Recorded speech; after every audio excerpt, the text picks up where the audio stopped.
Ozzy Osbourne has repeatedly expressed his desire to collaborate with Paul McCartney on an iconic musical project.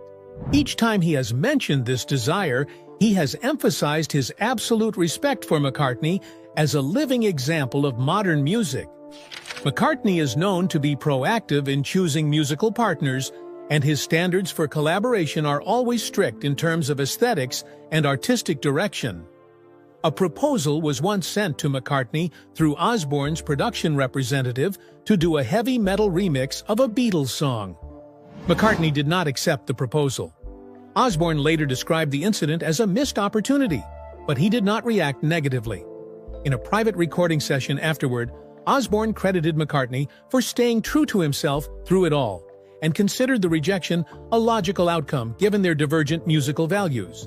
No formal collaborations were ever made, although accounts from the parties involved show that brief conversations often took place when they were at the same events or industry conferences. One striking feature of their relationship was the existence of a form of tacit recognition not expressed in the media but present in professional conduct.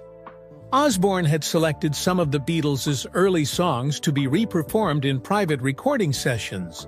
McCartney did not directly comment on these versions, but he did not ask for their release or copyright to be withdrawn, which was interpreted as an implicit agreement to use the musical legacy within the bounds of respect for the original. The two have attended several prestigious industry events together, where their names have been mentioned side by side as representatives of the two poles of British musical influence. At a ceremony to honor Osbourne's lifetime achievement, McCartney delivered a congratulatory speech from afar, which was recorded by the organizers, an individual who has defined a genre. The statement was quoted verbatim in the introduction to the event and was interpreted as McCartney's positive assessment of Osbourne. Osbourne himself has repeatedly stated that he was deeply influenced by the Beatles in his early career, but he also chose a path that contrasted with the harmony and neatness of McCartney's music. This created a unique symmetry in which both figures operated according to their own principles while maintaining the highest level of professional judgment. Although their approaches to songwriting, performance, and production were almost completely different, the fact that they coexisted on lists of enduring influences suggests that the shared value each created was not dependent on the form of expression.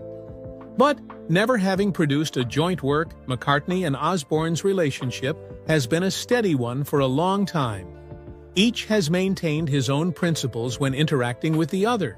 Because there is no productive compromise, their existence on two parallel tracks is seen as a testament to the comprehensiveness of music, as a field that embraces both difference and unity.